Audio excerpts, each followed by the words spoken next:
Let's talk for a moment in a conceptual aside about NoSQL and documents. Big word alert. NoSQL. That really covers a variety of technologies, and they've all come about as alternatives to the old tables and SQL approach to storing and retrieving data from databases. One of those types, one of those alternatives is called a document database, and MongoDB is one of those. You may have heard of Mongo. But NoSQL is this idea that we're not going to store data in tables with specific columns, fields. So what about a document database? Well, we've already seen the idea that we have a table and convert it to JSON. But what if we forgot the table concept entirely and instead made this what we store in the database? Essentially, one of those objects be a record in the database, a document, if you will. Why is that powerful?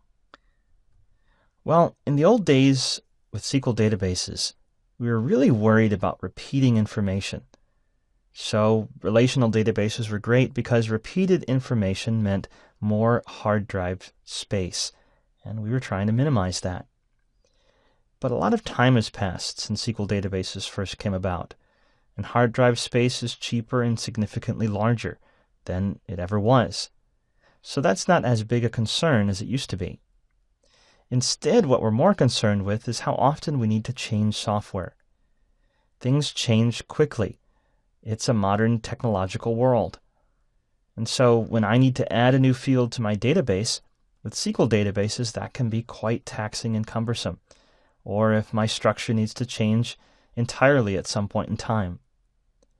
But if I stored the data in a way that it contained both the structure and the data itself, essentially, a document, almost like storing JSON, then I could add a field to one particular object, and it wouldn't be a big deal because if I asked for it on another object, it would just be undefined, not existent, null.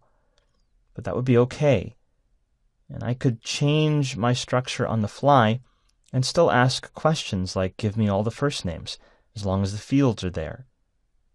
So this idea of we're going to sacrifice a bit of hard drive space for an extraordinary amount of flexibility, plus other reasons, are reasons why NoSQL databases have come into existence and have gained traction and popularity. There's more than one, but one of them that's quite popular to use with Node.js is called MongoDB.